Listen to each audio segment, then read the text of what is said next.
I appreciate that. I appreciate that. A little refreshment. I assume the water is safe to drink in our city still, is it? Yeah. I only really asked the question to set you up a little bit. I'm sorry. I don't mean to use you, but I don't really care about the water. I just love to hear the answer to that question. You know, I ask it everywhere I go. How's the water? Haven't gotten a positive answer yet. Not one. Last year I was in 40 states, over 100 cities. Not one audience was able to say to me, yes, enjoy some of our fine local water. It is pure and it is good. Of course, I realize a lot of people don't speak that way anymore. But nobody trusts their local water supply. Nobody. And that amuses me.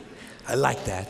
It amuses me. I admit I'm a bit perverted, but it amuses me that no one can really trust the water anymore. And the thing I like about it the most, the reason I like it, is that it means the system is beginning to collapse and everything is starting to break down.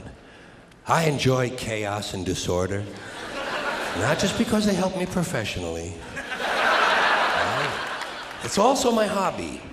You see, I'm an entropy fan. When I first heard of entropy in high school science, I was attracted to it immediately. When they told me that in nature, all systems are breaking down, I thought, what a good thing. What a good thing. Perhaps I can make some small contribution in this area myself.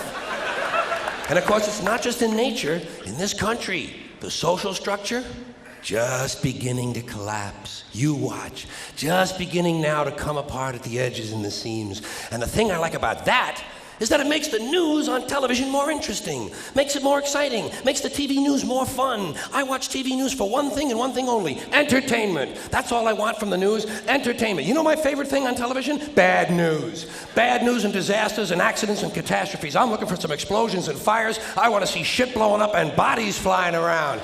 I don't care about the budget. I'm not interested in labor negotiations. I don't want to know what country the fucking Pope is in. But you show me a hospital that's on fire and people on crutches are jumping off the roof and I'm a happy guy. I want to see an oil refinery explode. I want to see a paint factory blowing up. I want to see a tornado hit a church on Sunday. I want to know there's some guy running through the Kmart with an automatic weapon firing at the clerks. I want to see thousands of people in the street killing policemen. I want to hear about a nuclear meltdown. I want to know the stock market dropped 2,000 points in one day. I want to see people under pressure. Sirens, flames, smoke, bodies, shit blowing up. My kind of TV, graves being filled, parents weeping. My kind of television. I just want some entertainment. It's just the kind of guy I am. It's the kind of guy I am. You know what I love the most? When big chunks of concrete and fiery wood are falling out of the sky and people are running around trying to get out of the way. Exciting shit. That's why I watch auto racing. It's the only reason I watch auto racing. I'm waiting for some accidents, man. I want to see some cars on fire. I'm not interested in a bunch of redneck jack-offs driving 500 miles in a circle. 500 miles in a circle? Doesn't impress me. Children can do that. I want to see some schmuck with his hair on fire running around punching his own head, trying to put it out. I want to see the pits explode. I want to see cars doing 200-mile-an-hour cartwheels. Hey, where else besides auto racing am I going to see a 23-car collision and not be in the son of a bitch? And if a couple of cars fly off the track and land in the stands and kill 50 or 60 spectators, fine, fuck them. Serves them right. They paid to get in, let them take their chances with everybody else. Just means more fun for me. More fun for me. Hey, at least I admit it. At least I admit it. Most people won't admit to those thoughts. Most people, see something like that on television, they'll say, oh, isn't that awful? Isn't that too bad? Lying asshole. Lying asshole, you love it and you know it. Explosions are fun. And the closer the explosion is to your house, the more fun it is. Do you ever notice that? Sometimes you have the TV on, you're working around the house, some guy comes on and he says, 6,000 people were killed in an explosion today. You say, where? Where? He says, in Pakistan. You say, oh, fuck Pakistan. Too far away to be any fun. But if he says it happened in your hometown, you'll say, whoa, hot shit, come on, Dave, let's go look at the bodies. Let's go look at the bodies. I love bad news. I love bad news. Hey, the more bad news there is, the faster this system collapses. Fine by me, fine by me. Don't bother my ass. I'm glad the water sucks. You know what I do about it? I drink it. Unless it really smells. You know, if it smells like sulfur, then I might buy a soda. But it's gotta be a soda loaded with chemical additives. I like a lot of chemical additives in the things I eat and drink. See, I'm not one of these people who's worried about everything. You got these people around you, the country's full of them now. People walking around all day long, worried about everything. Worried about the air, worried about the water, worried about the soil. Worried about pesticides, insecticides, food additives, carcinogens, worried about radon gas, worried about asbestos. Worried about saving endangered species.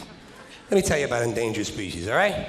Saving endangered species is just one more arrogant attempt by humans to control nature. It is arrogant meddling. It's what got us in trouble in the first place. Doesn't anybody understand that? Interfering with nature.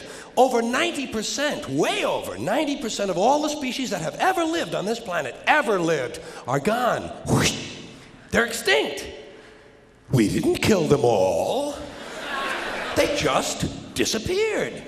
That's what nature does. They disappear these days at the rate of 25 a day, regardless of our behavior, I mean. Irrespective of how we act on this planet, 25 species that were here today will be gone tomorrow.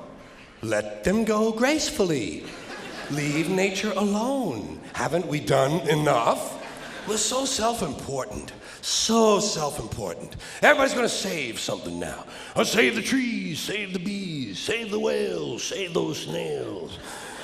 And the greatest arrogance of all, save the planet. What? Are these fucking people kidding me? Save the planet? We don't know how to take care of ourselves yet. We haven't learned how to help one another. We're gonna save the fucking planet? I am getting tired of that shit. I'm tired of fucking Earth Day. I'm tired of these fucking self-righteous environmentalists. I'm tired of these white, liberal, bourgeois, liberal, white people who think the only thing wrong with this planet is there aren't enough bicycle paths, trying to make the world safe and clean for their Volvos. And I'm really sick of these rock stars and movie stars gonna work off their cocaine guilt by saving a forest somewhere. Besides, there's nothing, first of all, the environmentalists don't give a shit about the planet.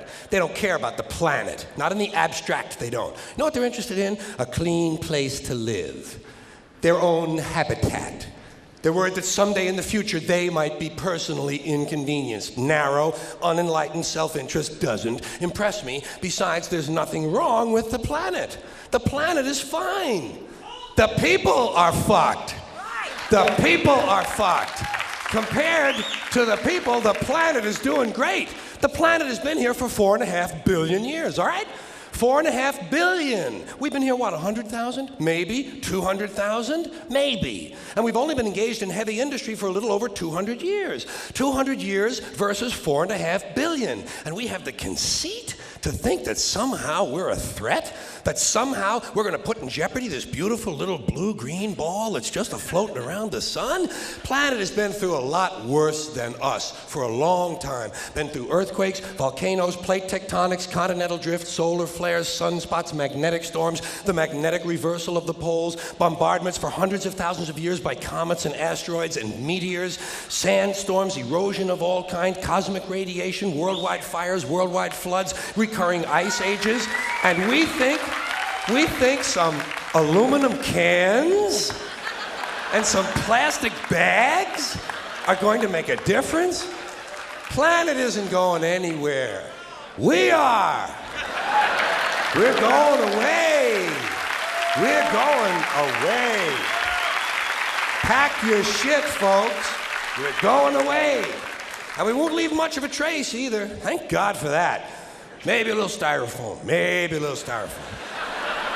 Planet will be here and we'll be long gone. Just another failed mutation. Just another closed-end biological mistake. An evolutionary cul-de-sac. Planet will shake us off like a bad case of fleas. A surface nuisance. You want to know how the planet's doing? Ask those people in Pompeii who are frozen into position from volcanic ash. How the planet's doing.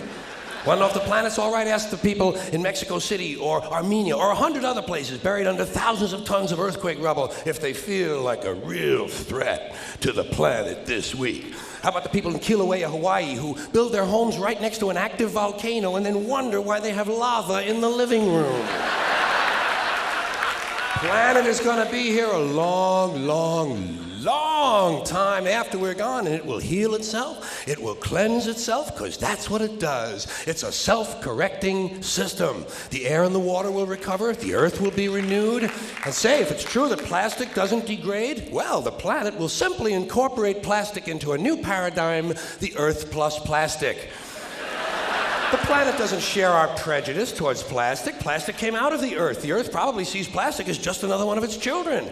Could be the only reason the Earth allowed us to be spawned from it in the first place. It wanted plastic for itself.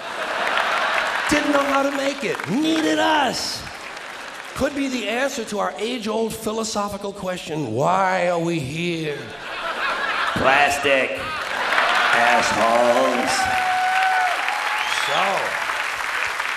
So, the plastic is here, our job is done, we can be phased out now, and I think that's really started already, don't you? I mean, to be fair, the planet probably sees us as a mild threat, something to be dealt with, and I'm sure the planet will defend itself in the manner of a large organism, like a beehive or an ant colony can muster a defense. I'm sure the planet will think of something. What would you do if you were the planet trying to defend against this pesky, troublesome species? Let's see, what might, viruses. Viruses might be good. They seem vulnerable to viruses. And viruses are tricky, always mutating and forming new strains whenever a vaccine is developed. Perhaps this first virus could be one that compromises the immune system of these creatures. Perhaps a human immunodeficiency virus, making them vulnerable to all sorts of other diseases and infections that might come along. And maybe it could be spread sexually, making them a little reluctant to engage in the act of reproduction. Well, that's a poetic note. And it's a start. And I can dream, can't I? I don't worry about the little things. Bees, trees, whales, snails. I think we're part of a greater wisdom than we will ever understand. A higher order. Call it what you want. You know what I call it? The big electron. The big electron. Whoa. Whoa. Whoa. It doesn't punish. It doesn't reward. It doesn't even judge. It just is. And so are we, for a little while. Thanks for being here with me for a little while tonight. Thank you. Thank you. Appreciate it. Thanks very much. And take care of yourself.